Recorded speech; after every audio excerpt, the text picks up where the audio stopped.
إن الحمد لله نحمده ونستعينه ونستغفره ونعوذ بالله من شرور أنفسنا وسيئات أعمالنا. من يهده الله فلا مضل له ومن يضلل فلا هادي له، وأشهد أن لا إله إلا الله وحده لا شريك له، وأشهد أن محمدا عبده ورسوله.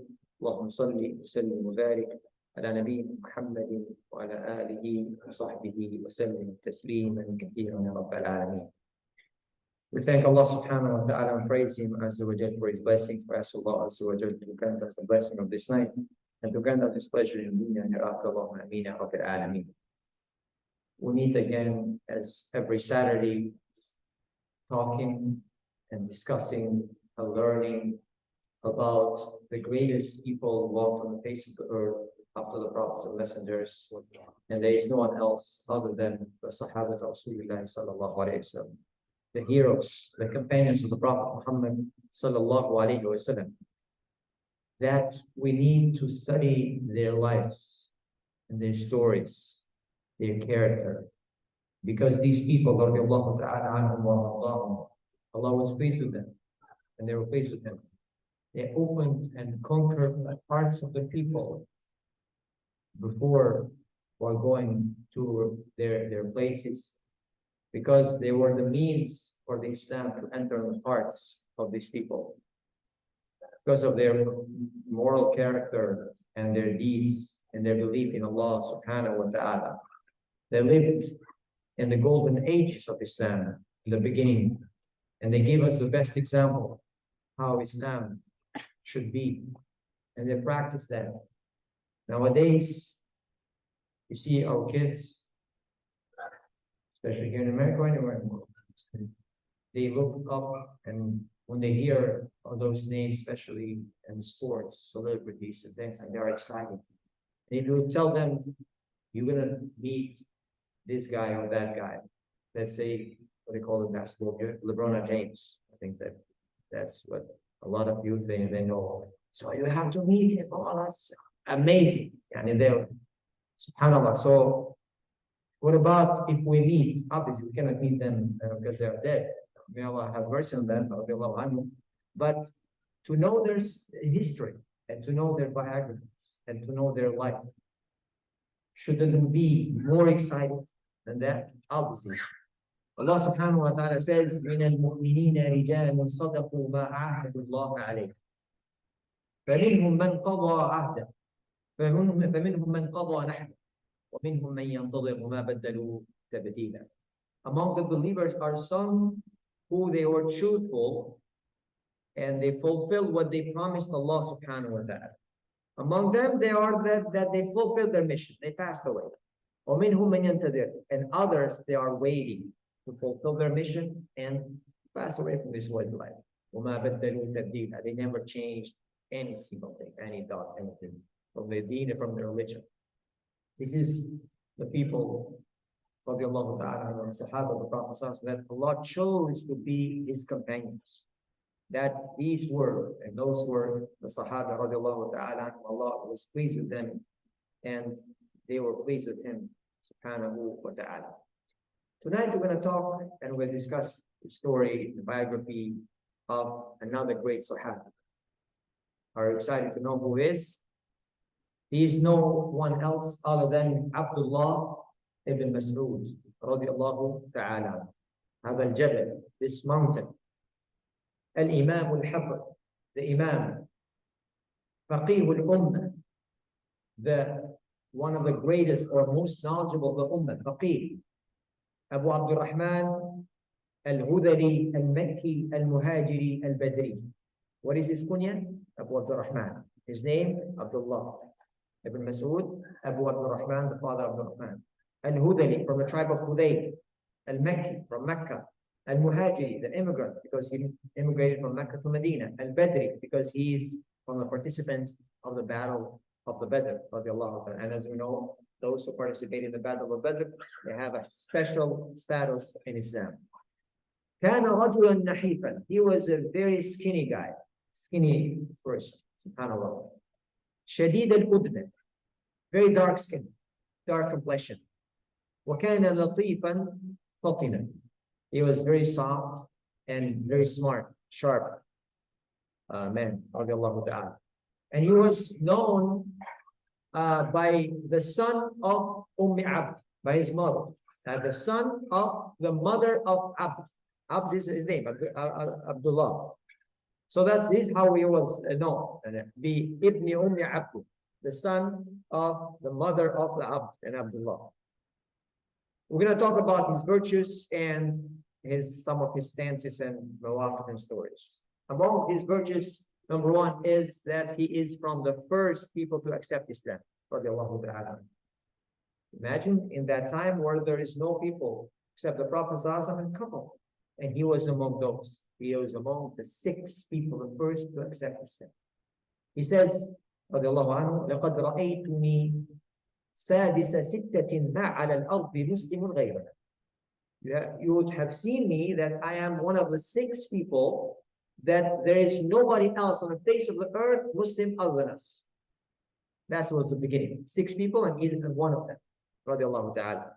Among his virtues is that he was very close friend and very close to the Prophet Muhammad sallallahu alayhi wa sallam. Used to stay with him most of the time. Of course, as we know, he was what? He's like a servant or serving the Prophet sallallahu alayhi wa sallam. Is to be with him. Radiallahu ta'ala. Abu Musa al-Ash'ari radiallahu anhu, he says, قدمنا أنا وأخي من اليمن. Okay, me and my brother, we came from Yemen. فمكثنا حينما نرى إلا أن عبد الله بن مسعود رجل من أهل بيت النبي صلى الله عليه وسلم. And we stayed for a period of time. And we don't consider Abdullah bin Masood except that as one person from the family of the Prophet. Why? لما نرى من دخوله ودخول أمه على النبي صلى الله عليه وسلم. Because we see how many times he enters upon the Prophet ﷺ, and his mother the same thing. He entered in the house of the Prophet ﷺ. So most of the times, a lot of times he entered in the house of the Prophet. But normally, who enters in one house? Person was a person of his family. So they consider this is from the family of the Prophet Muhammad sallallahu alayhi wa sallam. Abdurrahman ibn Yazid radiallahu anhu said, we said to Hudayfa, they asked who? Hudayfa ibn Yaman. Who is Hudayfa ibn Yaman? Anybody know? Who is Hudayfa ibn Yaman? What he has some special. Prophet Sallallahu used to give titles to his Sahaba radiallahu. And this is one sunnah. We have to keep like our youth around and say, okay, you are this person. To make him proud of his and do his job or whatever his thing good. So he specialized in this. What he was Hudayfa ibn Yaman? The keeper of the secrets of the Prophet Muhammad sallallahu alayhi wa sallam. So they told and asked Hudayfa, and bi'na برجل قريب الهدي والسبت من رسول الله صلى الله عليه وسلم نأخذ منه أو نأخذ عنه. Tell us about a man who is the closest to the Prophet Muhammad sallallahu alaihi wasallam in his guidance and his appearance. And following the sunnah of the Prophet sallallahu alaihi wasallam in his appearance and guidance. Samt is beautiful, the word in Arabic. That's why I tell you and I tell myself, you will have to learn Arabic. And this word samt, how are you going to bring this word, the translation, literally, because you need like a definition, maybe 2-3 sentences to just to give the understanding of this word. Samt, samtul hasan. This word samt meaning the appearance of a person, nice solemnity, the way he talks, the way he speaks, the way he deals with the people, the way like the character in general, the way he even when he keeps silent, the way when he walks, the way he enters upon people, comes out, all of his life. That is the word samt means that. It's not like the character one can read, but it's not the gold definition. This is the definition of samt. So tell us for a person who has this characteristic. So and the outside appearance, he is very close to the Prophet and the guidance, he is close to the Prophet Muhammad. What did Hudayfa say? He said, ما أعرف أقرب سمتا وهديا ودلا برسول الله صلى الله عليه وسلم من ابن عبد حتى يواريه جدار بيته. I don't know of anybody else that he's closer to the character and to the guidance of the Prophet Muhammad sallallahu alayhi wa sallam more than Ibn Abd. Who is Ibn Abd? Abdullah ibn Masood radiallahu. Until he enters his like the walls of his house, meaning that I don't know what he does in his house. We don't know, obviously. We know what he shows to us outside. That's what we know. He is closer to the Prophet. What does he do inside? We don't know that.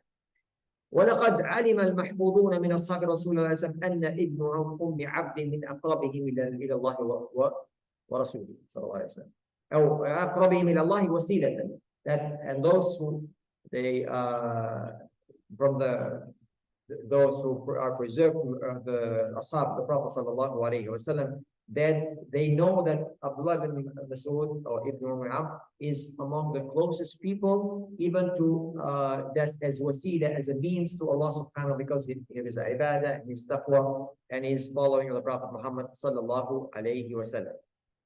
And Ibn Masood radiallahu anhu, he said, look what Prophet told him.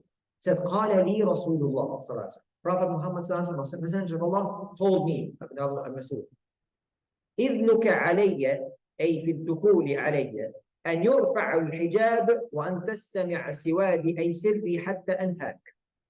Your permission for me, meaning that your permission, that I give you permission to enter in my house, is that the hijab has been raised or lifted, meaning the curtain.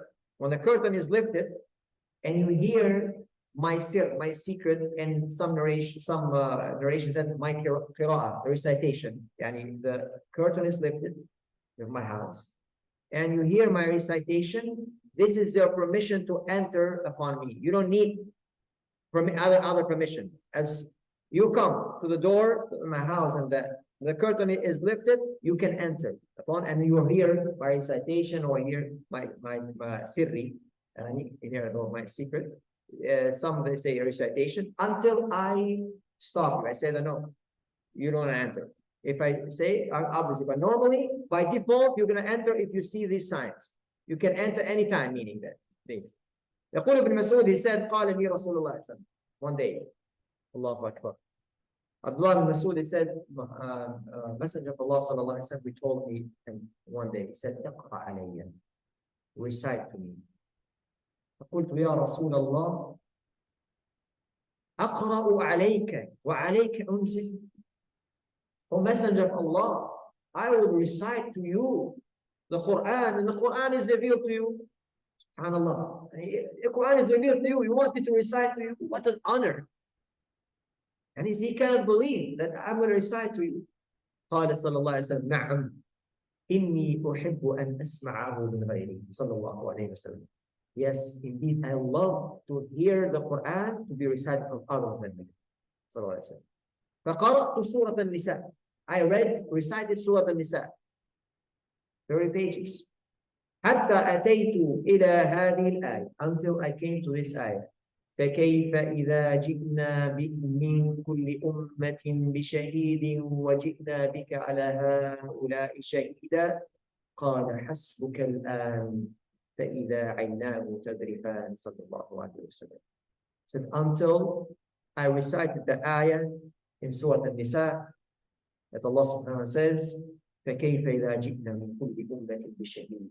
And how then we're going to bring for every nation a witness, and we'll bring you as a witness for your ummah, for your nation. Prophet ﷺ said, stop there, and said, I saw his face and his eyes, they were tearing. Sallallahu alaihi wasallam. He understood the message. Sallallahu alaihi wasallam, that he's going to be asked by Allah as a witness for us. Sallallahu alaihi wasallam. When Abdullah bin Masood radiallahu ta'ala anhu, he passed away, the Sahaba of the Prophet sallallahu alayhi wasallam they were praising him, and they said, لَقَدْ كَانَ يُؤْذَنَ لَهُ إِذَا حُجِبْنَا وَيَشْهَدُ إِذَا غِبْنَا.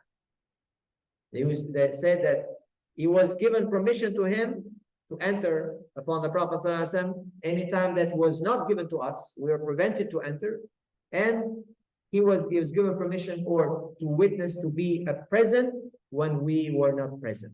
That was his status as honor with the Prophet Muhammad sallallahu alaihi wasallam. وجاء رجل من أهل الكوفة إلى أبي هريرة. A man from the people of Kufa, he came to Abu Hurairah, and he said to him, جئت ألتمس الخير وأطلب. I came to you, I came to find the goodness, khair, knowledge, and everything. And I want to seek like knowledge and seek goodness. Abu Hurairah told him and said, أليس فيكم سعد بن مالك مجاب الدعوة وابن مسعود صاحب الطهور رسول الله صلى الله عليه وسلم عليه. يعني don't you have, you're coming from a place that you have there, don't you have Sa'd ibn Malik, that his da'wah, his dua is accepted? Allah Azza wa Jalla would accept his dua, his prayer. وابن مسعود, and you have Abdullah bin Masood radiallahu ta'ala, that he is the person who used to bring what? The water for the Prophet to make wudu. That was serving the Prophet sallallahu. That's an honor. وَنَعْلَيْهِ, he used to keep what? The sandals of the Prophet or the shoes of the Prophet sallallahu alayhi wa sallam. He used to keep it to them whenever he needs it sallallahu alayhi wa sallam. What an honor. Among his virtues, that the Prophet sallallahu gave him some glad tidings, good news. عن زر بن هبيش عن ابن مسعود, زر بن هبيش narrates from ابن مسعود رضي الله عنه كان يجتني سواكا من العراق وكان دقيق الساقين فجعلت الريح تكفأ فضحك القوم منه. Abdullah bin Masood, he narrates and says that he was in a tree of, you know, the arak or the siwak that you use, that's a tree and the branches. So he was in that tree, okay? He was climbing that tree. And he was, radiallahu ta'ala, he was very thin, the legs, they are really skinny legs. So we know when we have skinny legs, even the wind was moving his legs like that. And the people were down and they laughed at it. Look at this man, was so skinny, and laughed with Abdullah bin Masood. فقال رسول الله صلى الله عليه وسلم. This is what the Prophet صلى الله عليه وسلم said. مما تضحكون مما تضحكون. What are you laughing at? What is the reason for your laugh? قالوا يا نبي الله من دقة الساقين. Yeah, you messenger of Allah, or the Prophet of Allah, we're laughing because of how skinny his legs are. والذي نفسي, فقال صلى الله عليه وسلم, والذي نفسي بيده لهما أثقل من الميزان من أحد. By the one in whose hands is my soul, by Allah, these two shins or two legs of him are heavier in the balance on the day of the judgment than the mountain of Uhud. Mountain of Uhud, as you know, is in Medina. Mount Uhud is like almost 8 kilometers long mountain. So that mountain, Prophet gives a description that his legs or his shins in the day of the judgment are heavier because of his iman, and his deeds are heavier in the balance of the deeds than that mountain. And you're laughing at his, that's the status of Abdullah bin Masood radiallahu ta'ala. Abdullah bin Masood, he says radiallahu anhu, لما نزلت ليس على الذين آمنوا وعملوا الصالحات جناح فيما طعموا إذا ما اتقوا وآمنوا إلى آخر الآية قال لي رسول الله صلى الله عليه وسلم قيل لي أنت منه. Said when the ayah was revealed in the Quran, Surah Al-Ma'idah, ayah 93, said, لَيْسَ عَلَى الَّذِينَ آمَنُوا, it is not for the people who believe and did good deeds, there is no harm for them. فِيمَا طَعِمُوا إِذَا مَا اتَّقَوْا وَآمَنُوا. Whenever they eat, if they are believers and they are righteous. He said, Allah, the Prophet told me you are among them. So he mentioned him among those who are mentioned in this ayah, the status and honor of him. Zir ibn Hubaysh radiallahu ta'ala, he narrates from Abdullah bin Masood again. He said, دخل رسول الله صلى الله عليه وسلم المسجد وهو بين أبي بكر وعمر. Prophet صلى الله عليه وسلم, or Messenger صلى الله عليه وسلم, he entered the masjid, this is Nabawi in Medina, and he was between Abu Bakr and Umar radiallahu ta'ala. وإذا ابن مسعود يصلي, and they saw Ibn Mas'ud that he was praying in the masjid. وإذا هو يقرأ النساء فانتهى إلى رأس المئة, and he's reciting what? Surah Al-Nisa. He finished when he reached 100 ayah. فجعل ابن مسعود يده وهو قائم يصلي. After he finished 100 ayah, he started praying, making dua to Allah Azza wa Jalla. فقال النبي صلى الله عليه وسلم اسأل تعطى اسأل تعطى. Because it's allowed, you know, when in the sunnah prayer, that's what we get here early. Make dua. Yeah, that's why in Tarawih, same thing. You're reciting, for example, you pass by an ayah, that mention Jannah. For example, you can ask Allah, Allah give me Jannah. You pass by an ayah that mention hellfire, you can ask Allah, Allah save me from hellfire, and this. So in voluntary prayers. So that's voluntary prayer. So Prophet when he heard that Abdullah Masood is making dua, what did he say? He said, ask, you're going to be given. Ask, you're going to be given, and you're going to be granted from Allah subhanahu wa ta'ala. So it's like a dua from the Prophet and for mentioning the status of him. And then he said, من سره أن يقرأ القرآن غضا كما أنزل فليقرأه بقراءة ابن أم عبد رضي الله عنه. Whoever is pleased to recite the Quran as like pure, crystal clear, as it is revealed, let him recite it like Ibn Umm Abd, like Abdullah ibn Masood, because he was one of the Qur'an and beautiful recitation. فلما أصبح غدا إليه أبو بكر رضي الله عنه يبشره وقال له ما سألت الله البارحة. Now the next day, Abdullah Masood didn't hear this. So the next day in the morning, because that was a recitation during the night of this family. So the next day in the morning, Abu Bakr radiallahu goes to Abdullah ibn Masood to give him the glad tidings that he heard from the Prophet Muhammad sallallahu alaihi wasallam. And he asked Abdullah ibn Masood, what did you ask Allah last night? What was the dua that you were making dua to Allah? What did you ask Allah last night? He wants to know that. فقال ابن مسعود, he said, Allahumma inni as'aluka imanan la yartad wa na'iman la yanfad wa la yanfud wa murafaqata Muhammad sallallahu alaihi wasallam fi a'la jannati al-qudus min sunnah al-du'a. ثم جاء عمر رضي الله عنه فقيل له إن أبا بكر قد سبقك. قال عمر يرحم الله أبا بكر ما سبقته إلى خير قط إلا سبقني إليه رضي الله عنه. He said that I asked Allah this dua. He said, for Allah, I ask imanan la yartad. Yani iman that doesn't go back, that it's not rejected. That iman that is completed or not rejected. Wa na'ima la yanfud. And blessing that doesn't end. Wa murafaqata Muhammad sallallahu alaihi wasallam. And the company of Muhammad sallallahu alaihi wasallam, where fi jannat al-khuld, in the Jannah that we're going to stay forever, inshallah ta'ala. The Jannah al-khuld. Then Umar al-Khattab came. What is the reason he came for? To give glad tidings to Abdullah ibn Masood. Okay, look at here. He said, and was told him, Khalas, Abu Bakr came before you. He told it already. So even in this case, Umar and Abu Bakr Siddiq, they will always work. They were competing. They were competing with one another. Who is the best? The best.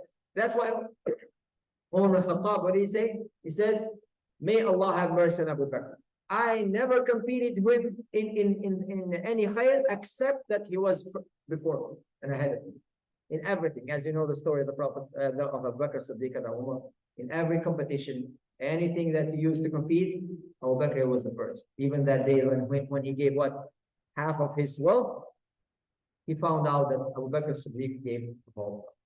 Said, I will never compete with you. That these are the men, radiallahu ta'ala, anhum. May Allah be pleased with them. We'll stop here, inshallah. We can continue next week. Ask Allah Azza wa Jal, make us of those who love the Sahaba of the Prophet sallallahu alaihi wasallam, who follow their footsteps, and they are pleased with Allah subhanahu wa ta'ala. Allah is pleased with them. Allahumma ameen ya rabbil alameen. La ilaha illa anta subhanaka inna kunna min adh-dhalimin. Sallallahu ala nabiyyina Muhammad wa sahbihi ajma'in. Subhanaka Allahumma wa bihamdik. Nashhadu an la ilaha illa anta astaghfiruka wa atubu ilayk. Jazakumullahu khairan.